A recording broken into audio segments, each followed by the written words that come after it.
Hi, Mystery Recapped here. Today, I'm going to explain a comedy fantasy movie called The Brand New Testament. Spoilers ahead. Watch out and take care.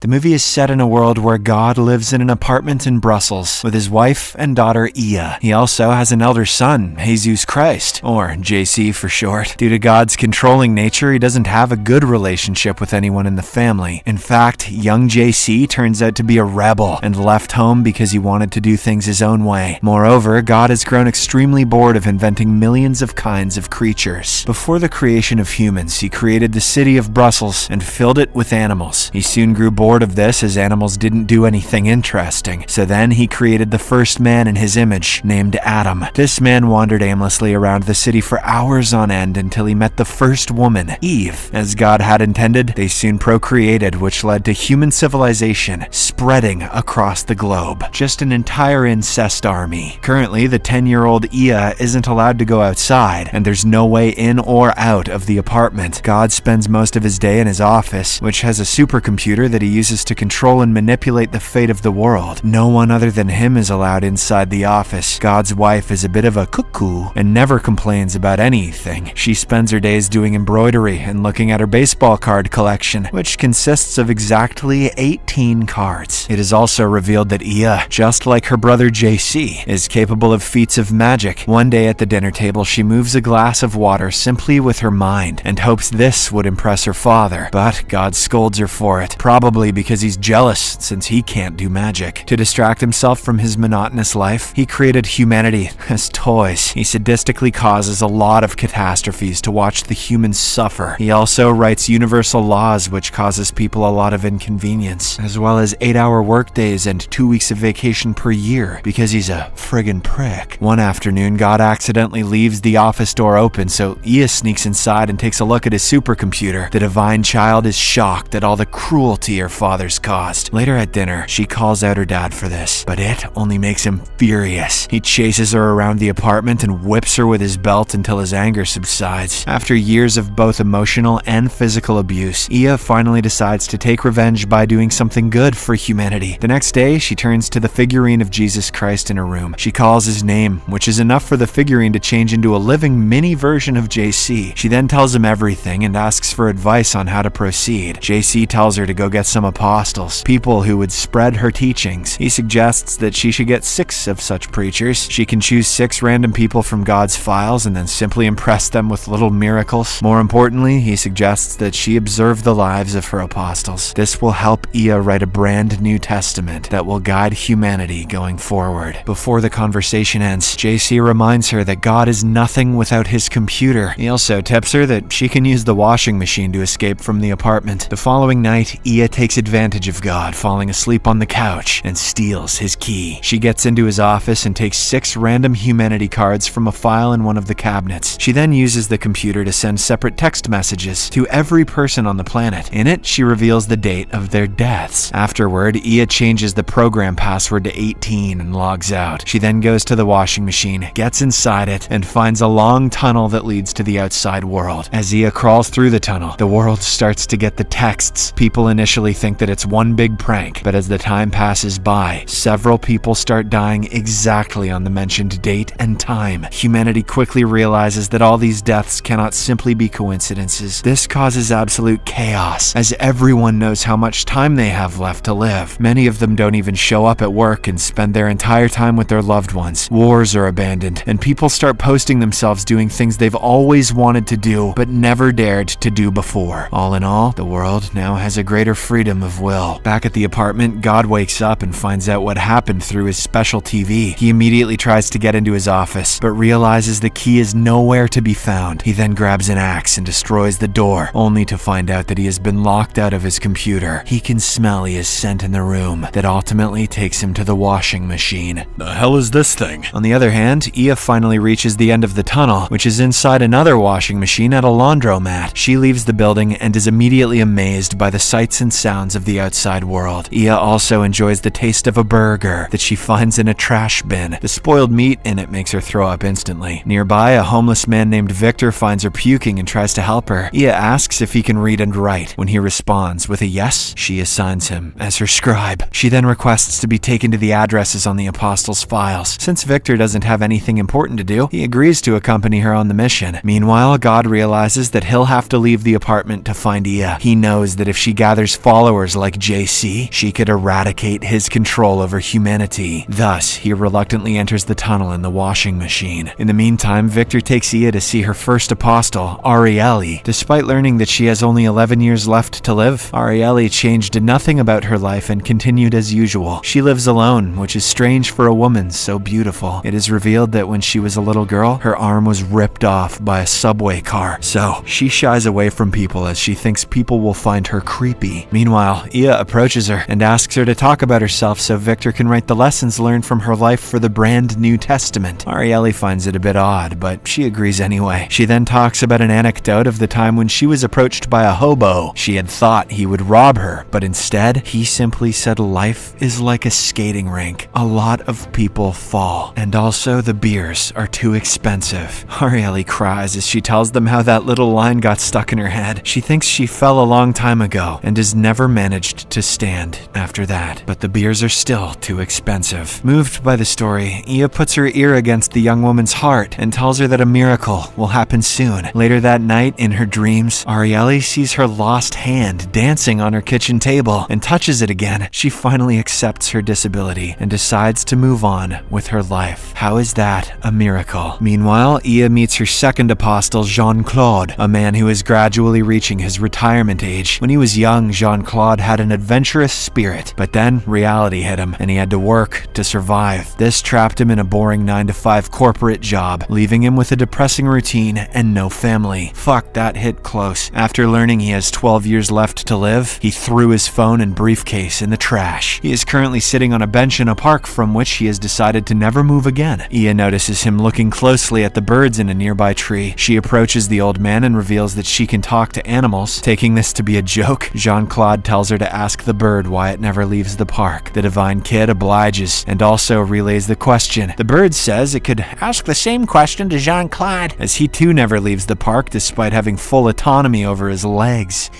What are you, dumb? This greatly shocks the old man, and he finally gets up and begins following the bird around. In the meantime, God finally reaches the laundromat. There's an old lady who freaks out upon seeing him coming out of the washing machine. She immediately takes out her pepper spray and sprinkles it on his face, causing him great distress. Later, God tries to grab a burger from a trash can, but a group of hooligans appear, saying it does not belong to him. They then beat him up for it, and he ultimately ends up in a hospital. In the waiting room, he snatches a kid's slice of bread and jam, so the mother knocks him down with her umbrella. The third apostle on the list is Mark, who has 83 days left to live and is addicted to adult entertainment. His most important childhood memory is that of a girl he saw on a beach. The beautiful lady wouldn't leave his mind for 2 years after that, and his dick wouldn't leave his hand either. As he grew up, he started getting attracted to a lot of girls, but he was never successful in getting any dates. Mark even tried learning to talk to women by watching some online videos, but it only made him come off as a creep. When Mark learned about his death date, he took out all his money from the bank and decided to use it on strip clubs. First, he paid for an escort who gave him the best experience of his life. Ia meets him in one such club and tells him that he has a nice voice. She suggests that he should make a living out of it. Surprisingly, the very next day, Mark is hired as a voice actor for the adult film industry. He gets to say things like, "Ugh," and "yeah." One of his colleagues turns out to be Xenia, the girl from the beach. The duo immediately finds a connection at work. While chatting about literature, a few days later they go back together to his apartment where they fall asleep holding hands. Meanwhile, a hungry God enters a church that is hosting a charity dinner. His entitled behavior gets him in trouble once more when he tries to cut the line that's serving food. The famished hobos behind him start getting cranky and a scuffle breaks out. Fortunately, a pastor takes God away from the crowd and gives him some food. He also reminds the stranger that he should love his neighbor as written in the holy book. But this This only makes God mad, as these were JC's words, not his. He then begins saying outrageously insulting things about Jesus Christ. This makes the otherwise friendly pastor incensed, and he starts beating the hell out of God. In the meantime, Iya searches for the fourth apostle, Francois. As a middle-aged man, he has 25 years left to live. The day the death dates went out, he bought a rifle to shoot random people. If it wasn't their assigned date, nothing would happen. But if they did die, then it wouldn't be his fault because it was all pre-written. Iya and Victor find him in a park, laid down with his rifle. As Francois is already selecting targets, Iya asks him to shoot a woman that is about to walk across a nearby bridge. The woman turns out to be none other than Arielle. Francois gladly shoots, but the bullet gets stuck in her prosthetic arm, but he doesn't know about it and thinks it's a miracle. Following this, Francois begins following the beautiful woman around. He gets into an elevator with her and even brushes his hand against her arm, but he doesn't realize it's fake and never dares to speak to her. After ignoring his family for the night, Francois visits Arielle the next morning. He gives her some flowers with his number and even declares his love for her. A shocked Arielle doesn't answer, but she does take the flowers home with her. As Jean-Claude continues to follow his bird around the world, Iya visits the fifth apostle, Martine. She is getting old and only has 5 years left to live. It is revealed that Martine used to be quite romantic when she was young, but ended up stuck in a boring marriage. After learning about her death date, she hired an escort, but the experience wasn't a pleasurable one. One afternoon, Iya and Victor find her in a hotel lobby. The divine child takes her to visit a local circus where they meet a caged gorilla. Martine immediately makes a connection with the beast, explaining that this is the most beautiful thing that has ever happened to her. Iya realizes the gorilla also likes her and relays the information. So, the old lady buys the beast from the circus master and takes him home. As time passes by, the gorilla starts realizing that it is no longer in a caged environment. It develops a deep bond with Martine, and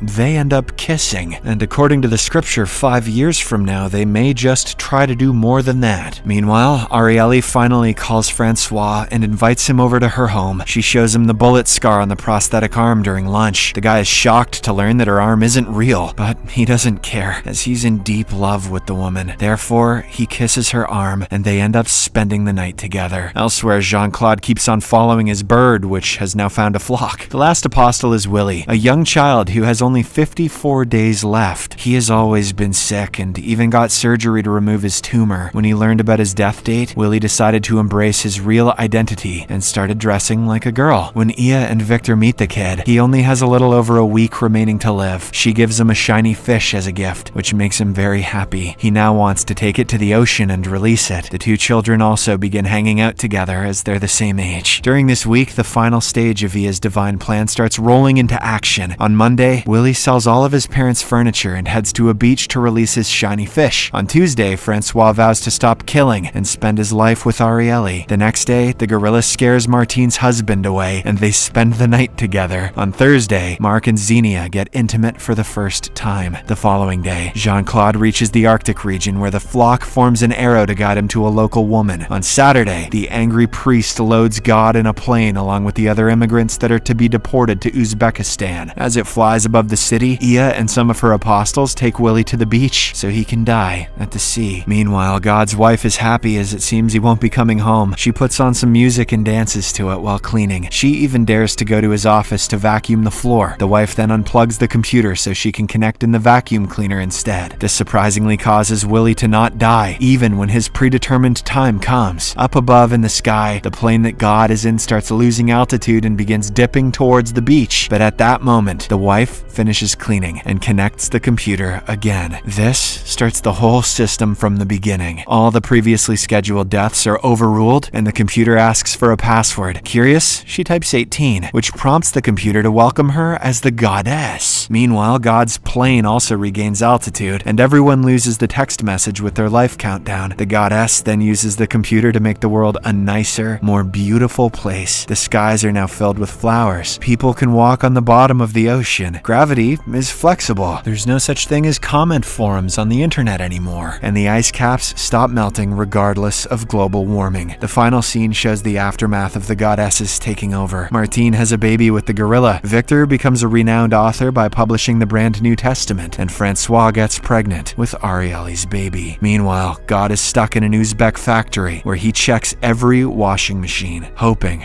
for a way out. Subscribe for more videos like this. turn on notifications, and leave a like to help the channel out. Thank you for watching.